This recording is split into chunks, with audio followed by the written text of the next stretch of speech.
For 93 minutes, Japan did everything right. They were disciplined. They walked into a stadium in Houston to face the 5-time world champions, a nation that has won this tournament more times than anyone alive, and they had a plan to beat them. And for almost the entire afternoon, that plan was working. They were level, they were organized. They were a couple of minutes from dragging Brazil into extra time and standing on the edge of the greatest night in the history of Japanese football. And then one pass changed everything. One loose touch deep in their own half in the 96th minute, when the only correct decision in the world was to be brutal and simple and just hammer the ball into the sky. One moment of hesitation, and in the blink of an eye, 93 minutes of near-flawless work caved in on itself and became the cruelest kind of heartbreak this sport is capable of producing. Japan lost 2-1. Brazil went through. And the question that is going to haunt this golden generation for years is not whether they were good enough, because they were. The question is, what actually went wrong? Because something did. Somewhere between the moment they took the lead and the moment the final whistle blew, Japan's tactical plan stopped protecting them and quietly started to kill them. This is the story of a game Japan should have taken to extra time at the very least. It is the story of a genuinely brilliant idea that carried, hidden inside it, the seed of its own destruction. And by the time we reach the final moments, you will understand exactly why a team that defended like champions for an hour and a half still found a way to lose. You will understand why this defeat did not feel like a simple upset. It felt like a ghost. A ghost this team has been running from for almost a decade. But before we get anywhere near the flaw, the plan was very, very good. For a long time, Japanese football carried a particular reputation. Technically lovely, disciplined, and ultimately just a little too polite to hurt the genuine giants of the game. They were the team you respected and then beat. That image is gone now, and it has been gone for a few years. This is a side that walked into the last World Cup and beat Germany and then beat Spain in the same group, sending one of those two giants home. This is a team that the rest of the planet now calls a dark horse without a hint of sarcasm. And just months before this tournament, in a friendly in Tokyo, Japan did something they had never done in their entire footballing history. They beat Brazil. They went 2 goals down and they came roaring back to win 3-2. Their first ever victory over the Selecao. So when the bracket spat out Brazil against Japan in the round of 32, nobody in the Japan camp was trembling. They had a recent blueprint. They had belief. And they had a manager in Hajime Moriyasu who had been preparing for exactly this kind of night for years. But that blueprint carried a quiet catch, and it is worth pausing on because it matters for everything that followed. The Brazil that Japan beat 3-2 in Tokyo was not this Brazil. It was an undermanned, experimental side in a friendly with nothing on the line. A Brazil that defended like a team on holiday. And crucially, Japan won that game by being brave. They went 2 down, and they threw caution to the wind, and they attacked their way back into it. They were brave because they had nothing to lose. A World Cup knockout match is the exact opposite. Now, there is everything to lose. And a team that wins by being brave in a friendly can very easily become a team that loses by being timid when the stakes are real. The blueprint said Japan could beat Brazil. What it did not say, what nobody wanted to hear, was that they had done it by playing with a freedom they would struggle to summon when the whole tournament was on the line. There was, however, one shadow hanging over everything. A shadow that has followed this nation through tournament after tournament. Japan have never, not once, won a knockout match at a men's World Cup. They have reached this stage again and again. The round of 16 in 2002, 2010, 2018, 2022. 4 times they arrived at the door marked the last 16. and 4 times the door stayed shut. So this was never just about beating Brazil. This was about exorcising something. This was about a team trying to change its own history. And that history, as we will see, is the key to understanding everything that went wrong. Now, the plan itself. Moriyasu set his team up in the shape he has trusted unwaveringly for years. A back 3 that becomes a back 5 the moment Japan lose the ball. On paper, it is a 3 at the back with 2 holding midfielders, 2 creators in the half spaces, and a lone striker. In reality, against a team like Brazil, it morphs into something far more defensive. The wingbacks drop in, the creators tuck back.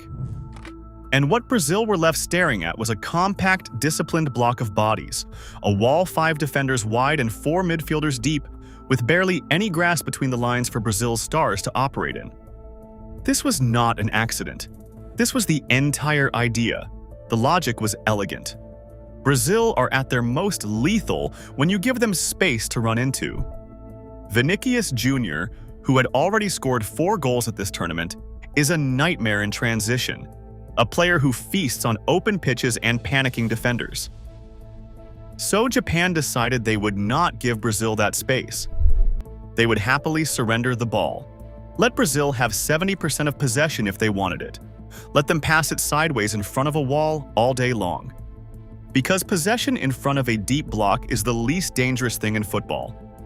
And the moment Japan won the ball back, the plan flipped. The wingbacks would burst forward. The pacey forwards would attack the enormous spaces that Brazil's adventurous fullbacks leave behind. Quick, vertical, lethal. Defend like a fortress. Strike like a knife. For the first half, it was close to perfect.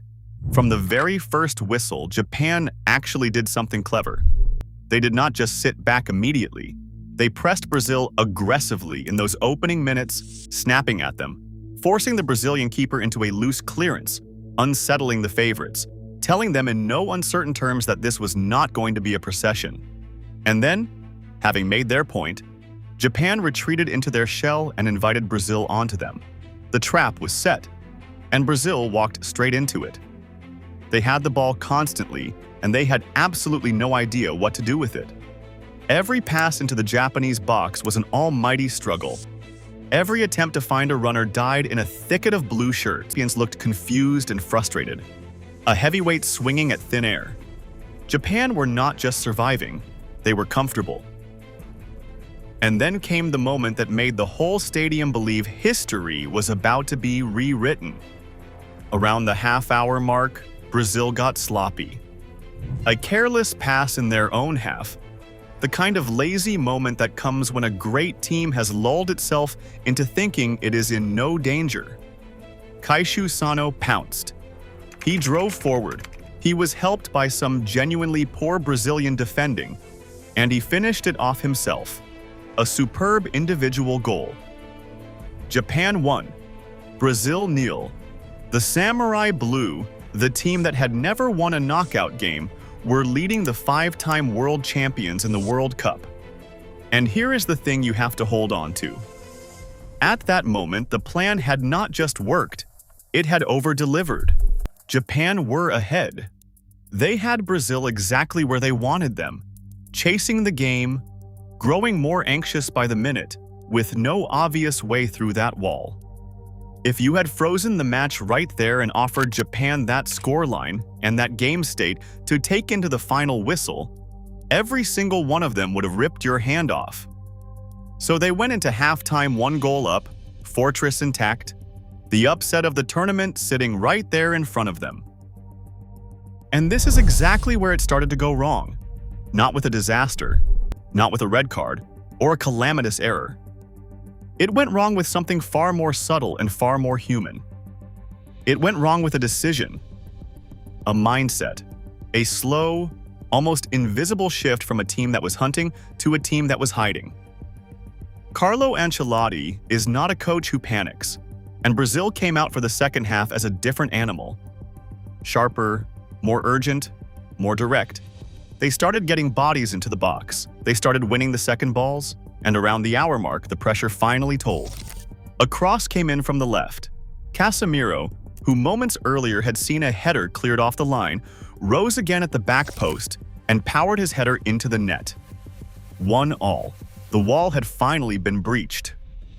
What changed at the break is worth understanding, because it exposed the one area where Japan's plan was always going to be stretched thinnest.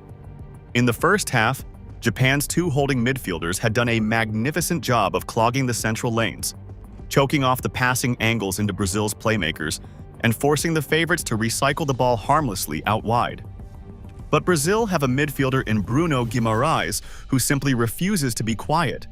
And in the second half, he began to find pockets of space between Japan's lines, dropping, turning, dictating, pulling the strings. The longer Japan defended, the more they were drawn toward their own goal, and the more space opened up in front of their block for exactly the kind of player who can hurt you with one pass. Japan had won the midfield battle for 45 minutes. They started slowly to lose it, and the equalizer, when it came, was not a bolt from the blue. It was the dam finally giving way after the water had been rising for 10 straight minutes. Now, conceding an equalizer is not, by itself, a tactical failure. Brazil are Brazil. Sometimes they simply produce a moment. The failure, the thing that went genuinely wrong with Japan's tactic, is what happened in the 30-odd minutes after that goal. Because instead of resetting, instead of remembering that they had spent a whole half being dangerous on the counter, Japan did the most natural and the most fatal thing in the world. They got scared, and they went into their shell even deeper. Look at the numbers, because the numbers tell the whole brutal story. By the end of this match, Brazil had generated an expected goals figure of around 1.7. Japan's expected goals figure for the entire 90 minutes plus stoppage time was 0.23. Let that sink in. Across an entire World Cup knockout match, Japan created almost nothing. Not a single clear, presentable chance to win it. 0.23. That is not the number of a team trying to win a football match. That is the number of a team praying for a whistle. And that is the heart of it. That is what went wrong. Japan's plan had two halves: defend deep and strike on the counter. Somewhere after that equalizer, they quietly deleted the second half of their own plan. They kept the defending. They abandoned the striking. And once you take the threat away from a counter-attacking team, you are no longer a counter-attacking team. You are just a team absorbing punishment with no way of making it stop. You have turned 90 minutes of football into one long, desperate exercise in survival. And survival against Brazil for 40 unbroken minutes is a coin flip that eventually lands on the wrong side. Why did this happen? Part of it is psychology, and we will come to the deeper, almost haunting reason in a moment. But part of it was concrete and tactical, and it came down to the changes Moriyasu made and the way the game was managed in those final 20 minutes. Here is the cruel irony. Japan's entire threat, the one thing keeping Brazil even slightly honest, lived in their wide players and their transitions. The wingbacks flying forward, the quick forwards attacking the space. Those were the outlets. Those were the relief valve. When Japan won the ball, those players were supposed to give the defense a reason to breathe, a way to push Brazil back a few precious seconds away from their own goal. And one by one, in the second half, those outlets came off the pitch. The legs that powered the counter were replaced. The personnel who carried the entire attacking idea were swapped out for fresh defensive bodies, which is a perfectly understandable instinct when you are hanging on. Tired legs, fresh legs, protect the result. But it also sent a message to the whole team, and the message was unmistakable. We are not trying to score anymore. We are trying not to concede. And the moment a team fully commits to that message against Brazil, it is in enormous trouble, because now there is no outlet at all. Now every time Japan win the ball, they have nobody to give it to and nowhere to go, so they just give it straight back. And Brazil come again, and again, and again. This is the trap inside the low block. It is a magnificent strategy right up until the moment you stop being able to relieve the pressure. A low block without a counterattack is not a strategy. It is a siege, And in a siege, the side with more quality and more bodies and more belief eventually finds a way through. It is only a matter of how long the wall holds. Japan's wall held heroically. It held against wave after wave. Brazil threw everything at them. At one point, Vinícius Júnior produced a moment of genuine magic. A shot destined for the top corner that would have been a goal of the tournament. And Zion Suzuki, Japan's goalkeeper, somehow clawed it onto the post and kept his team alive. Time and again, the block bent and did not break. For an outsider watching, it looked like Japan might just steal it, might just cling on and drag this thing to extra time and penalties, where anything can happen. And in a strange way, that goalkeeper's heroics were part of the problem, not the solution. Because every great save, every last-ditch block, every ball hacked off the line, told Japan that their approach was working, that the hiding was paying off, that they could survive just a little bit longer if they just dropped a little bit deeper. Each escape reinforced the very instinct that was slowly strangling them. It is the oldest trap in football. The longer you get away with sitting on a result, the more certain you become that sitting on it is the right idea, right up until the precise second it costs you the game. Suzuki was magnificent, but a goalkeeper standing on his head for 40 minutes is not proof that the plan is working. It is proof that the plan has handed the entire match to your opponent and is praying one man can win it for you single-handed. But here is the problem with hanging on. The longer you do it, the more tired you get. The more tired you get, the harder it becomes to make the simple, clear-headed decision under pressure. Concentration frays. Legs go heavy. And the deeper you defend, the closer every single mistake is to your own goal, which means the margin for error shrinks to almost nothing. When you defend on the halfway line, a misplaced pass is an inconvenience. When you defend on the edge of your own box for 40 minutes, a misplaced pass is a death sentence. And that brings us to the 96th minute, to the one pass. To the moment everything Japan had built came crashing down. Deep into stoppage time, with extra time almost in touching distance, the ball found Ao Tanaka in his own third of the pitch. Tanaka was one of the substitutes, a midfielder brought on to help see the game out. And in that instant, he had a choice. The same choice every defender has 1,000 times a game. The safe choice and the brave choice. The safe choice was to be ugly, clear it, launch it into the stands, concede a throw-in 40 yards away and reset and live to fight for another 30 seconds. The brave choice was to try to keep the ball, to play out, to be calm. He tried to be calm, and he lost it. In a heartbeat, Brazil sliced through a defense that had been immaculate for 93 minutes. The ball broke to Bruno Guimarães, the Brazilian midfielder who had been a problem all afternoon, and he feinted as if to shoot, freezing the last defenders, before sliding the ball across to the substitute Gabriel Martinelli. Martinelli, fresh, opened up his body, and with the coolness of a man who had not just spent 90 minutes defending for his life, he rolled it low and precise into the far corner. Brazil 2, Japan 1, in the 96th minute. There was no time to respond. There was barely time to kick off. The dream was over, and the manner of it, the sheer cruelty of it, conceding the winner in the final seconds after defending so magnificently for so long, is the kind of wound that does not heal quickly. Now, you could look at that moment and call it simply a mistake. One tired player, one bad decision, bad luck. And in the narrowest sense, that is true. But that would be missing the real story. Because Ao Tanaka was only in that position, only forced to make that impossible decision deep in his own box in the 96th minute because of everything that had come before it. Because Japan had spent 40 minutes inviting Brazil to camp on their doorstep. Because they had surrendered the ball and the territory and the initiative. Because they had stopped trying to push Brazil back and started trying only to survive. That single error was not the cause of the defeat. It was the symptom. It was the inevitable endpoint of a tactical retreat that had been building since the hour mark. Defend that deep for that long against that opponent, and someone eventually makes that mistake. It is almost mathematical.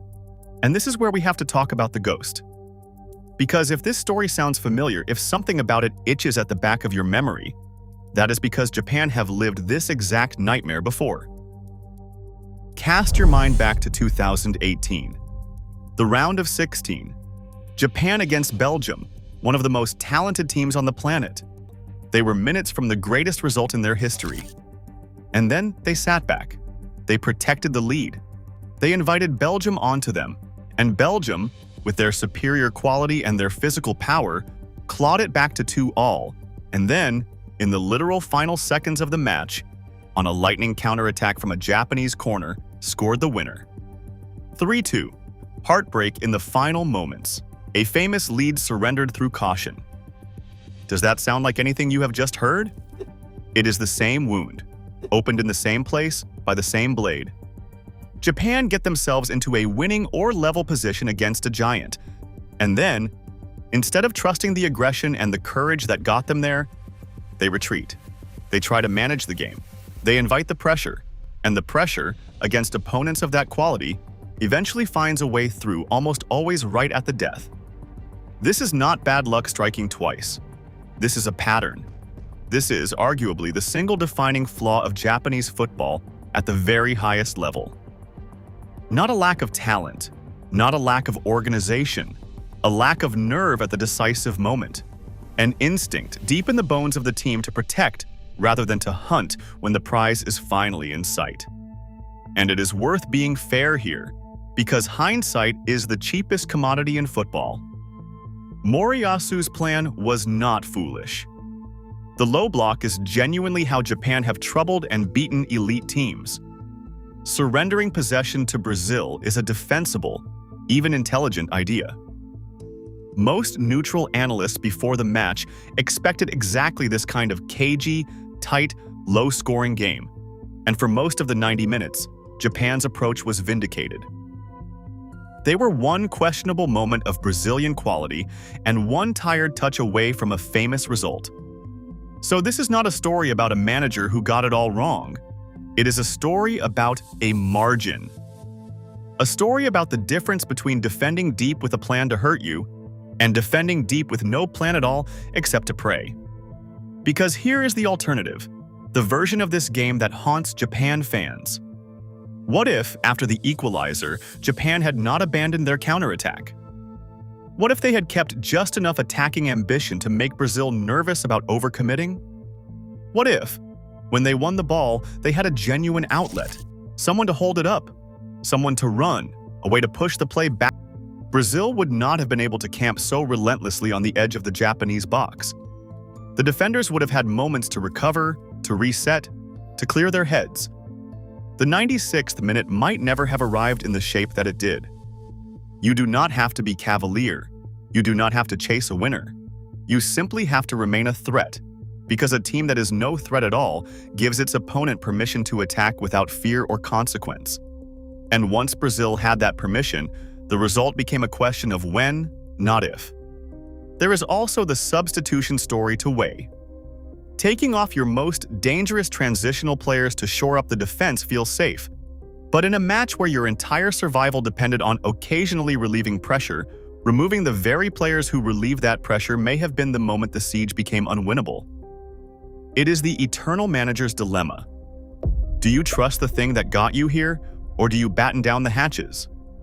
Japan, as they so often have at this exact crossroads, chose the hatches, and the hatches, in the end, were not enough. And there is a final, quieter point that often gets lost. Defending that deep does not only invite pressure, it changes the shape of every decision your players make for the rest of the match. When your whole team is camped on the edge of its own box, every clearance is rushed, every pass is made under duress, every recovery run is a sprint back toward your own goal rather than a stride forward. You are no longer playing football. You are reacting to it. And a team that spends 40 minutes purely reacting eventually loses the thread of who it is, until a midfielder finds himself with the ball deep in stoppage time and, for one fatal half-second, cannot remember whether he is supposed to be brave or safe. That confusion was not Ao Tanaka's failing alone. It was manufactured minute by minute by a plan that had quietly stopped asking its players to think like winners and started asking them only to endure. So when people ask what went wrong with Japan's tactic against Brazil, the honest answer has layers. On the surface, a tired player lost the ball at the worst possible time, and a brilliant Brazilian substitute punished it. One level deeper, Japan surrendered the initiative after the equalizer and asked their defense to survive an impossible siege for 40 minutes. Deeper still, they deleted their own counterattacking threat, the one thing that made their low block viable, and turned a strategy into a desperate hope. And at the very bottom, beneath all the tactics, lies that old, familiar instinct. The fatal politeness. The decision to protect rather than to push when history was finally within reach. The same instinct that cost them against Belgium. The same ghost. And the cruelty is that they were so close. So agonizingly close. For 93 minutes, they were better than their plan needed them to be. They out-organized the 5-time world champions. They frustrated some of the best attacking players alive. They had the lead. They had Brazil rattled. The blueprint was working. And in the end, what beat Japan was not Brazil's brilliance, although there was plenty of that. What beat Japan was Japan, the version of themselves that appears every few years at the biggest possible moment and chooses caution over courage. The version that builds a masterpiece and then, terrified of losing it, sits on it until it suffocates. Japan will leave this World Cup the way they have left so many others. With their heads held high, with the admiration of neutrals, with the knowledge that they pushed a giant to the absolute brink. And with that same hollow, gnawing question that has followed them for over 2 decades.